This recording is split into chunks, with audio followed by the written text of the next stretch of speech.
جیسے کوئی کہتا ہے نا مے آئی کم ان سر، تو آلریڈی ہوتا ہے کہ اس نے جواب دینا ہے یس۔ اسی طرح جس کو انگزائٹی ڈس آرڈر آتا ہے، جو اس کا پیشنٹ ہوتا ہے، اس کو مخصوص ٹائم پر یا مخصوص کیفیت میں اس کی آمد ہوتی ہے، وہ اس کیفیت میں داخل ہو جاتا ہے۔ بسم اللہ الرحمن الرحیم۔ السلام علیکم ناظرین، میں ہوں آصف عنایت اپنے یوٹیوب چینل سے۔ آج ہم کوئی سیاسی موضوع نہیں چھیڑیں گے، کوئی صوفیانہ موضوع نہیں چھیڑیں گے، بلکہ اس موضوع پر بات کریں گے جو اندیکھا ہماری سوسائٹی میں، ہماری معاشرت میں ایک ایسا مسئلہ ہے جو جس کا ہو اس کو بھی علم نہیں ہوتا۔ وہ ہے انگزائٹی، ڈپریشن، انگزائٹی ڈس آرڈر، پینک ڈس آرڈر، اور یہ سب ہماری زندگی میں اتنے جڑ چکے ہیں کہ شاید آج آکسیجن کم اور ڈپریشن یا انگزائٹی زیادہ ہو۔ آج ہم انگزائٹی کے لیے بات کریں گے کہ اس کا بغیر کسی میڈیسن کے علاج کیسے ممکن ہے۔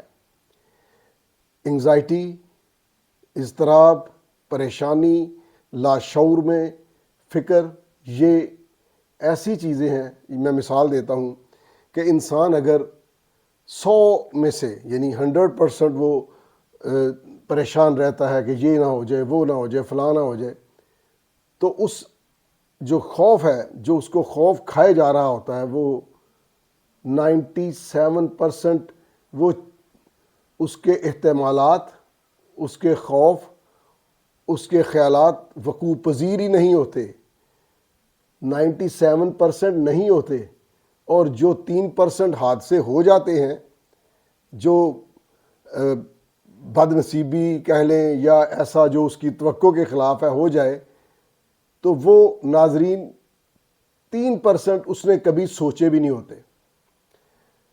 جو یہ بات ہے کہ میرے سوچنے سے کچھ ہو جائے، یہ اصل میں انگزائٹی ہے۔ اور بعض اوقات جو دفتری لوگ ہیں، کیونکہ ہمارے معاشرے میں انگزائٹی کے بہت سارے ایلیمنٹس ہیں۔ نمبر 1 بے روزگاری ہے، نمبر 2 یہ جو فیملی سسٹم ہے، اس میں ایک کس طرح سارے رشتوں کو قائم رکھنا ہے، کون سا خراب ہو جائے، کون سا ٹھیک ہو جائے، یعنی خوش ہو جائے، ناراض، راضی، یہ وہ۔ اس کے علاوہ پھر جو سرکاری ملازم ہیں، ان کو باس جو ہے وہ اپنے آپ کو، اکبر بادشاہ تو خیر بہت اچھا انسان تھا، یہ کوئی 10 15 20 فرعون مل جائیں تو کوئی دفتری باس جو ہے نا اس میں سے نکلتے ہیں۔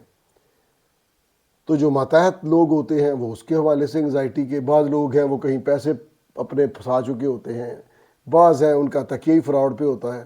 تو یہ جو ہماری سوسائٹی ہے، اس میں چونکہ کوئی نظام نہیں ہے، سرے سے نظام نہیں ہے، نظام سے میری مراد ہے کہ پریکٹیکلی نہیں ہے، ورنہ ایسا نہ ہو کہ یہ جو بیٹھے ہوئے ہیں لوگ دکانیں سے جا کر، یہ کبھی بہت عمدہ چیز ہوا کرتی تھی، درگاہیں جہاں انسانوں کی تربیت گاہیں ہوتی تھیں، یہ تربیت گاہیں تھیں، اب یہ کاروبار بن گئے۔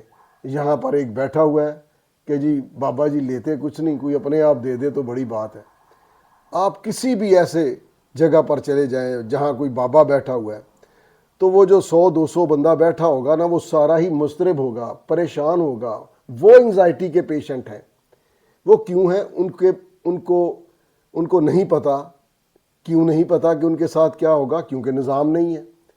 جب نظام ہو، یہ میں پھر چونکہ میری بہت پولیٹیکلی میری جو تھاٹس ہیں وہ میرے پہ بہت حاوی رہتی ہیں، میرے ذہن میں آ جاتی ہیں ایسی باتیں۔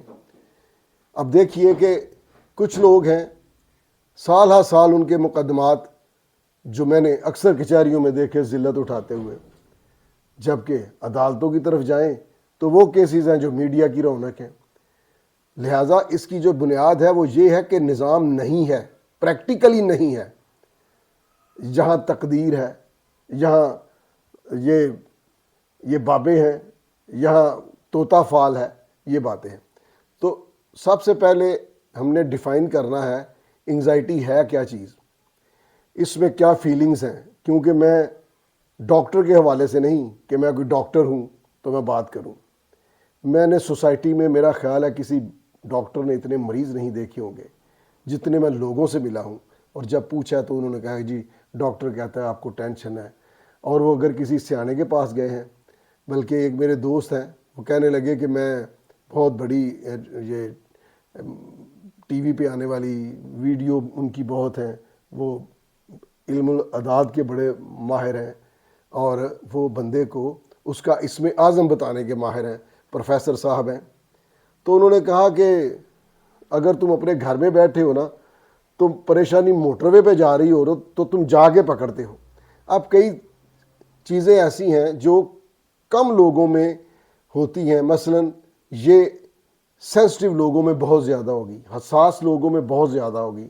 ڈاکٹر اسرار احمد صاحب اپنے بارے میں فرماتے ہیں کہ وہ ایک حساس فیملی سے تعلق رکھتے تھے اور انگزائٹی کے پیشنٹ رہے ہیں۔ اب اس میں مختلف علامتیں ہوتی ہیں، بعض اوقات اس کا جو آتا ہے وہ وقت، تو کسی کی ہارٹ بیٹ تیز ہو جائے گی، کسی کی ماتھے پہ جو ہم پنجابی میں تریلیاں کہتے ہیں، سویٹنگ شروع ہو جائے گی، جس کی کوئی ڈاکٹر ایک ہارٹ اسپیشلسٹ ہیں ان سے میری بات ہوئی، وہ کہنے لگے کہ کم از کم ہزاروں ریزنز ہیں یہ پسینہ آنے کے، ضروری نہیں کہ خدا نخواستہ کسی کو ہارٹ کی تکلیف ہو۔ تو کسی کی شارٹ بریتھنگ ہوگی، کسی کو، اور ایسا بھی ہوتا ہے کہ لوگوں کو چکر آتے ہیں، چلا نہیں جا سکتا، بالکل سٹن ہو جائیں گے، بالکل بے بس ہو جائیں گے، بالکل ایسے ہو جائے گا جیسے ان میں چلنے کی سکت نہیں ہے۔ اور کچھ ایسے ہوتے ہیں کہ کسی کے ہاتھ نہیں کھل رہے، ہاتھ وہ کھولنے کی کوشش کر رہا ہے، ہاتھ نہیں کھل رہے اس کے، کسی کو کسی انداز سے اس نے قابو کرنا ہے، اور اس کے مختلف طریقے واردات ہیں۔ لیکن جس کے ساتھ یہ ہوتی ہے اس کو بخوبی علم ہو جاتا ہے کہ انگزائٹی نے پھیرا ڈال دیا ہے۔ اب جا کے دکھا کے ڈاکٹروں سے مل کے دوائیاں لے کر پھر جا کر کہیں اس کو پتہ چلتا ہے۔ تو ناظرین، یہ پھر اس طرح ہوتی ہے، یعنی انگزائٹی ڈس آرڈر آئے گا، اس کو پینک بول لیں، آپ کی میں سمجھانے کے لیے بات کر رہا ہوں، اس کے ادروائز میڈیکل سائنس میں معنی اور مفہوم مختلف ہوں گے، سمٹمز مختلف ہوں گی۔ اس کا جیسے کوئی کہتا ہے نا مے آئی کم ان سر، تو آلریڈی ہوتا ہے کہ اس نے جواب دینا ہے یس۔ اسی طرح جس کو انگزائٹی ڈس آرڈر آتا ہے، جو اس کا پیشنٹ ہوتا ہے، اس کو مخصوص ٹائم پر یا مخصوص کیفیت میں اس کی آمد ہوتی ہے، وہ اس کیفیت میں داخل ہو جاتا ہے۔ اس میں یاد رکھنے کی چیز یہ ہے کہ اس سے موت واقعہ نہیں ہوتی۔ اس کا پہلا آج میں علاج بتا رہا ہوں کہ یہ سوچنا ہے کہ جب یہ مجھے پہلے ہوئی تھی تو کیا کر لیا تھا اس نے، اب کیا کر لے گی یہ کیفیت۔ اب اس کا جو زیادہ سے زیادہ دورانیہ ہے وہ 20 منٹ ہوتا ہے، 20 منٹ تک اس نے انسان کے ساتھ کھیلنا ہوتا ہے، یہ میکسیمم میں بات سنا رہا ہوں۔ اور اس کا جو نیچرل طریقے ہیں ان میں آپ کی جو بھی مذہب ہے، جس بھی مذہب کو فالو کرتے ہیں، آپ اس کو پریکٹس کریں۔ میں مسلمان ہوں الحمدللہ، مجھ پر بھی کوئی انسان نہیں جس پر یہ فیض نہ آئے ہوں۔ اگر فرض کریں کہ میں اپنی دکھوں کا، اپنی پریشانی کا حل نماز حاجت میں تلاش کرتا ہوں تو وہ میں کسی وقت بتا دوں گا۔ ضروری نہیں ہے کہ میں نے کسی انجینئر کی طرح، پیشہ ور کی طرح جبہ اور ٹوپی پہنی ہو اور آپ کو بتاؤں کہ اس کا ہمارے دین میں کیا علاج ہے۔ سورۃ دہا ہے، ڈاکٹر اسرار صاحب بھی کہتے ہیں، جن لوگوں نے تشریح کی ہے اس کی، جنہوں نے تفسیر لکھی ہے وہ بھی کہتے ہیں، اور اس ترجمہ بھی پڑھ لیجئے۔ اور میں یہ کہوں گا کہ چونکہ میں اس پر سند نہیں رکھتا، میں اس حوالے سے بزرگوں کو ہی فالو کروں گا اور باقاعدہ ان کا نام لوں گا، تاکہ اس میں کوئی ایسی غلط فہمی نہ ہو کہ جی میں کوئی یہ اپنی طرف سے بات کر رہا ہوں۔ اپنے مذہب کو فالو کریں، اس میں اتنی بڑی تھراپی ہے کہ یہ آپ کی سوچ ہے۔ اس کے حوالے سے میں مختلف لوگوں میں جو تجربہ ہوئیں ایز اے مسلم، پھر ہندو دوستوں سے، پھر میرے کرسچن جو دوست ہیں ان کے حوالے سے، لہٰذا ہم ادھر اتنی لمبی بات نہیں کریں گے کہ جی اگر آپ کرسچن ہیں تو آپ یہ والا طریقہ اختیار کریں، اگر آپ بالکل ہی یعنی آپ کا ڈیوائن مذہب نہیں ہے تو آپ یہ والا کریں، جن کا یہ جو ہے نا آئے تھے مہاتما بدھ بیسیکلی آئے تھے کہ مذہب انسانوں میں تفریق پیدا کرتا ہے، تو ان کے جو اقوال تھے، جو طریقہ کار تھے، وہ بذات خود ایک وقت آیا ہے کہ مذہب کا درجہ اختیار کر گئے. یعنی انسان کی روح کی جو غذا ہے وہ اس کا اپنا فیتھ، اس کو پریکٹس کرنا ہے، آپ نے وہ کرنا ہے. پھر اگر آپ مسلمان ہیں، اگر میں اپنی بات کروں تو مجھے 20ویں سپارے کی آیت مبارکہ ہے، اَمَّن یُجِیبُ الْمُضْطَرَّ اِذَا دَعَاهُ وَیَکْشِفُ السُّوءَ، یہ ایک دوست نے بتائی تھی، میں نے نماز حاجت میں پڑھی، رکوع میں پڑھی، اور بعض لوگ جو جس طرح اپنے رب سے مانگتا ہے وہ مانگے. اس کا جو سب سے مجرب نسخہ ہے وہ مذہب کو پریکٹس کرنا ہے اور اپنے آپ کو سمجھانا ہے. میرے بڑے بھائی پاجی اعظم صاحب کو میں نے کہا پاجی مینوں انگزائٹی ہے، انہوں نے کہا یہ علاج تیرے کول ہے، یہ علاج تو آپ کرنا ہے، یہ دفع کر پرا. پھر میرے دوست ہیں حافظ انجم سعید صاحب، شاعر بھی ہیں، قانون دان، تو وہ انگزائٹی ڈس آرڈر کے فیز میں چلے جاتے ہیں. تو ڈاکٹر نے ان سے پوچھا جی آپ اپنا علاج کیسے کرتے ہیں؟ انہوں نے کہا میں کہتا ہوں، پہلے میں ڈرتا تھا، پھر میں کہتا ہوں اچھا بھائی تو کر لے، تو نے جو کرنا ہے. تو اس کا، اور ایک میرا اور دوست ہے، وہ شاید مبشر، آج کل پتہ نہیں سپرڈنٹ ہے کہ اے سی ہو گیا ہے وہ کسٹم میں، تو اس نے اکثر مجھے کہنا جی فلاں ہے، اس کو کہہ دیں کہ میں نے گھر جانا ہے، میری بیوی کو اس طرح پرابلم آ گیا. میں نے اس کو کہا دیکھو اللہ اس کو زندگی دے، اس سے ہوگا کچھ نہیں، جنگل میں چھوڑاؤ، کچھ نہیں ہوگا. اس نے جا کر اپنی مسی سے بھی یہ بات کی کہ میرے لیے کہ وہ یہ کہہ رہا تھا. کچھ نہیں ہوتا، بالکل نہ گھبرائیں، اور جب اس کا فیز آپ پہ شروع ہو تو پہلے سوچیں کہ جب پہلے آپ کو اس کا اٹیک، پینک اٹیک، ڈس آرڈر اٹیک آیا تھا تو کیا ہوا تھا، اب بھی کچھ نہیں ہوگا.